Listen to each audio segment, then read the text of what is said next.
This is the story of the Battle of Roseleaf, as well as the events that led up to it. Our tale begins with the Oglodi people, and a powerful leader by the name of Sorla Khan. Besiege Stonehall. I've seen Khans overthrown for even suggesting it. But when Sorla gave the order, not one of us batted an eye. Not because she's the strongest. Not because we fear her cruelty. But because we knew that she would die before she failed her people. And so the Red Mist marches. And may the gods have mercy on whoever stands in our way.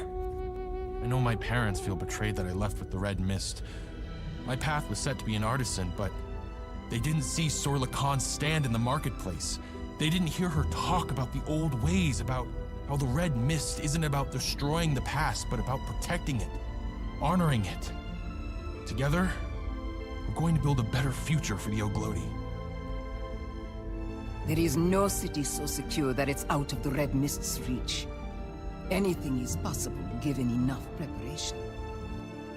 This realm is home to many factions, but seldom do you find a clan as unique as the Keenfolk.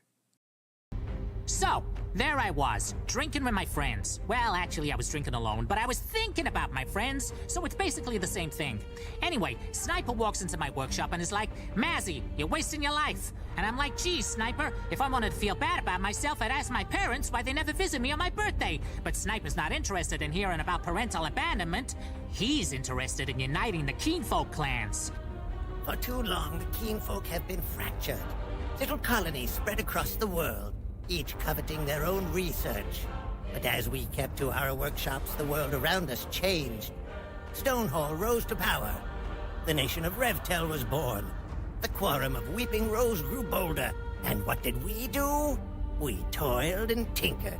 We built wondrous machines and used them for petty tasks. This cannot continue. The Keenfolk clans need to unite and show the world what we're capable of. So I say I'll help, on the condition that I get to give the group a cool name. Sniper rolled his eyes and sighed, which is basically the same thing as a yes. And that's how the Society of Like-Minded Keenfolk was born. The idea of working with Mazzy is less exciting to me, but Sniper has raised some excellent points. The Keen have been divided for too long, and at least he doesn't yell at trees. I know they think I'm crazy, and that's okay. They didn't see what I saw, okay? See what the trees did. Oh, it's nature! Look at the beauty of the forest! Lies! That's not a tranquil jungle. That's a sleeping army. And unless we are prepared, when that forest starts to march, it will be the end of everybody. Every Keenfolk has a pet obsession. Sniper likes shooting things. Timbersaw cuts down trees. I develop fun and exciting ways to kill Mazzy. Some might frown at my attempted murder, but if I never developed these drones, he never would have built his robot suit to hide in. So really, he should be thanking me. Mazzy is horrible at lots of things. Being dependable, staying sober, keeping secrets. But I'll give him credit. That man knows how to build a giant robot. You know, sometimes I think Sniper doesn't really want to be my friend. He just wants me on his side, so I won't destroy everything he loves. Everyone likes to think they build things that last, but if you give the Keen enough time, we'll figure out how to destroy anything. The world often moves so quickly that important details are lost to history. This was almost one of them. I am a woman of my word. I promised my mother that I would find a way to fix my frail body, and I found salvation in the Dire. In exchange, I promised the Dire a mighty army, and here you stand. And on the day we built this citadel, I promised I would give you a purpose. And you have found it in the glory of battle and the honor of serving the Dire. I am a woman of my word, and today I make a new promise. Soon, Prelix's body will be crushed in the rubble of her false god, and on that day you will be rewarded beyond all measure. My existence shouldn't be. I was not born of a mother, but from a rock. And yet I was carved by no artisan. No, I willed my consciousness into being. For so long I walked alone, confused. But that all changed when I met Kana. I was rudderless, and she gave me direction. I was ignorant of the ways of man, and she gave me understanding. I was alone in this world, and she gave me companionship. But above all, she gave me a name and a sense of self. Once I called myself Rygor Stonehoof, but she has given me a new name that is far more fitting. Earthshaker. Brothers and sisters, the Ancient is coming. With every passing day, my visions grow stronger. An ancient voice that whispers, "Prepare for my arrival." Prepare. Such a simple word that does no justice to the work that lies before us. We must be zealots, willing to lay down our lives in defense of this sacred space. Because rest assured, we are at war. Kana and her heretics will stop at nothing to undo the work that we have accomplished. And that is why we must return in kind. Prelix's army grows larger by the day. For now they're disorganized, but I know my mother. It won't take long before they're a threat. Let them come in droves. No one will get past me. Tresden, the Legion commander, knew exactly what Sorla was planning, as well as the best way to flank, intercept, and rout her opposition. What she could never have prepared for, however, was among her own ranks. I was conscripted to the Bronze Legion when I was a pup. They marched through my village with their shiny armor and promises of glory, and I couldn't sign on fast enough. I smiled when they put the conscript mark on my arm, because I knew that if I worked hard enough, if I followed orders, if I showed valor and skill in battle, I would make something of myself and become more than just a stupid savage from Redmore. And so I followed, and fought, and killed. And with every town we occupied, every insurrection we quelled, every voice of dissent I silenced, the words, "For the glory of Stonehall," grew hollower. I know these people think me a monster. I don't blame them. No one wants to be occupied, but it's in their best interests. If we weren't here in Roseleaf, the Red Mist would have slaughtered them all. Today the Vhoul see us as villains, but after we defeat Sorla Khan, the Bronze Legion will be heralded as the heroes we are. So now we march through Roseleaf to intercept the Red Mist Horde, and again my commander has asked me to speak to my savage people. Our god is strange to the Vhoul. I understand. Once she was strange to me. But in time they will learn to love her as we do. Well, speak to them, I shall. And when I do, they'll understand that I will fight beside them until every soldier is sent back to Stonehall in a bronzed coffin! The Bronze Legion is Stonehall's first line of defense. But sometimes the threats to our great nation don't come from external forces. They come from within. Situations like Rix's betrayal are why Belisano formed the Stonehall Elite. And it will be my privilege to end this rebellion. I'll never forget the first day of the rebellion. Tresden sent me to collect rations from the farmers of Roseleaf, supplies in case the Red Mist siege would be prolonged. But it was a lead year for those farmers. I reported what they could spare, but Tresden decided it wasn't enough, and so she instructed her thugs to take what they needed by force. After all, it was for their own good. But when her people arrived, they didn't find cowering farmers. They found an army that I will lead until my dying day. The men, women, and pups of Roseleaf deserve to live their lives free of Stonehall's grip. And while the price of their freedom will be blood, it is a price we are all willing to pay. I'll never forget the day I met Rix. It was in the early days of the revolution, when people were scared to even gather at night. We met in the tailor's wine cellar and Rix talked. God, did he talk. Of passion, of mistakes, of his love for our people. I was mesmerized. We all were. So when he turned to me and asked what I could give to help the rebellion, there was only one answer. My life. I knew this day would come the moment I agreed to host Rix's gatherings in my wine cellar. But I wasn't ready for what it felt like to be pulled from my home in the middle of the night. I know it's only a matter of time before Tristan has me executed. And I won't lie. I'm scared. But we all have our parts to play. News of Rix's rebellion spread like wildfire, as clans the world over would begin to come to the Vhoul's aid. This isn't my fight, but if I don't stand with the Vhoul, it's only a matter of time before the Bronze Legion comes for my people. A message needs to be sent, and it will be bloody. I'm no stranger to man's lust for conquest. To be seen not as a person, but as a commodity. And I refuse to stand idly by while the Vhoul are subjugated. It's too late for my people, but it might not be too late for theirs. The Treants of Roseleaf and the Vhoul have lived together peacefully for generations. But now interlopers have turned our home into a battlefield. We have made the call to our cousins in the Vale of Ogre. The Vhoul must be protected, and those that would despoil this place must be destroyed.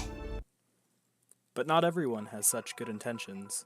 The oncoming war also invited something far more sinister. There is delicious conflict here. And where there is conflict, there is desperation. And where there is desperation, there is blood to be shed, and deals to be made. The Red Mist Horde is just the beginning. Another force is coming. I felt it in the winds and seen it in the bones. Something dark, something seductive, something evil. If we don't prepare for its arrival, it will certainly consume us all. Something is stirring in Roseleaf. I'm not referring to Stonehall's war machine or the Red Mist Horde. No, those are problems of flesh and blood. Distractions keeping attention divided from the real danger. The court of Ristoul. But I cannot face this danger alone, and so I hope to meet with Luna of the Dark Moon. With the combined might of Salamene and the All-Seeing One, we may have a chance. Salamene has rewarded my faith in her with terrible power, and I have taken a vow never to misuse it. Once I was like Sorla Khan, a warlord that did as she pleased. Strong and immortal, I knew that no man or beast was my equal, until my hubris cost me everything. It was there, at my lowest, that Salamene found me, tested me, and showed me the moonlit path. Much time has passed since that day, and I find purpose and pride in protecting the Night Silverwoods with other members of the Dark Moon. But word has spread of Sorla Khan's march, and while we have never met, I understand her all too well. And so I travel to Roseleaf to defeat her and save her from herself.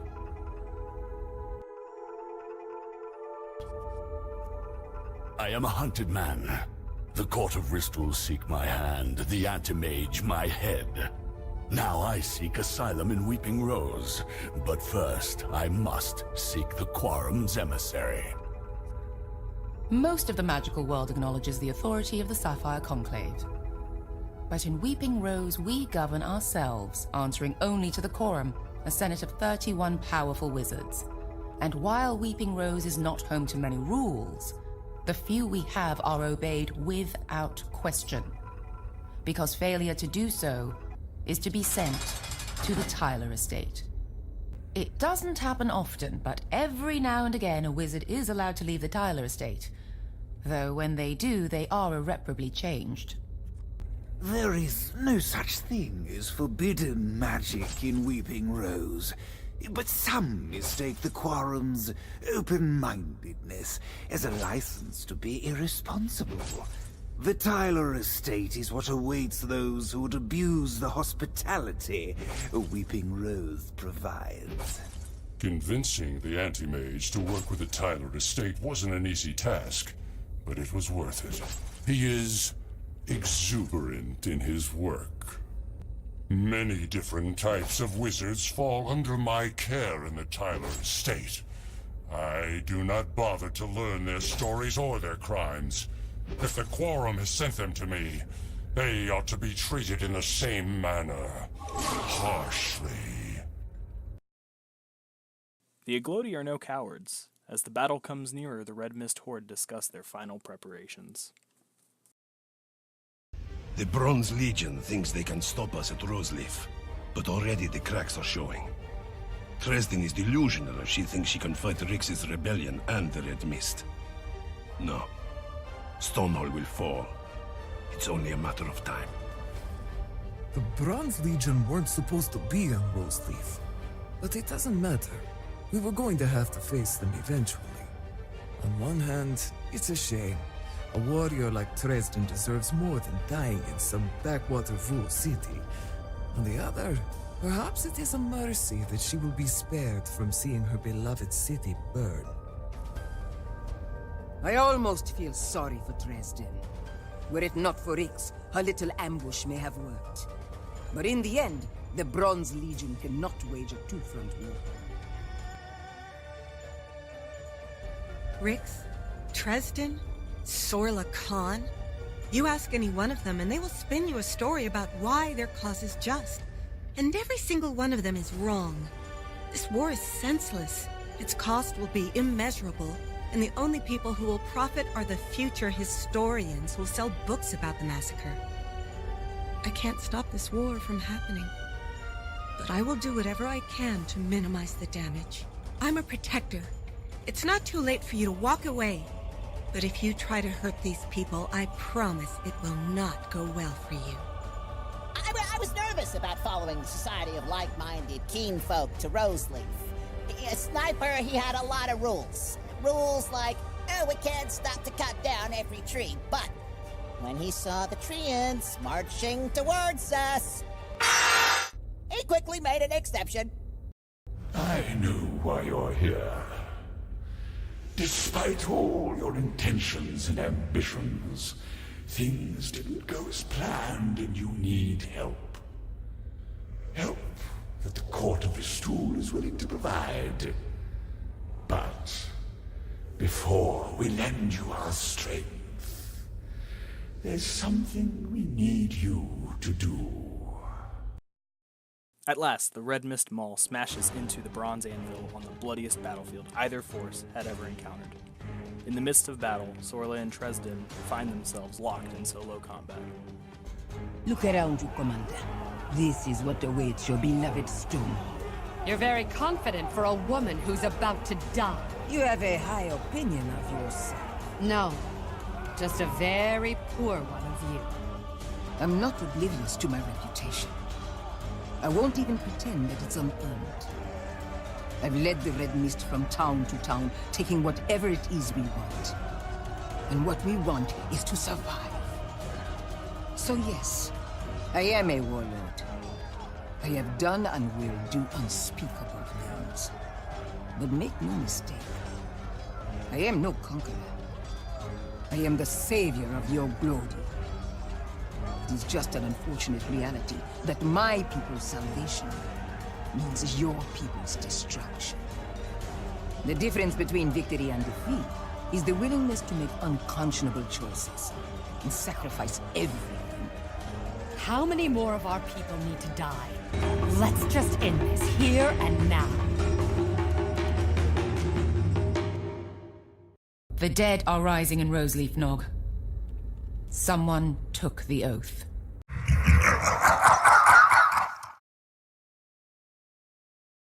Thank you so much for watching.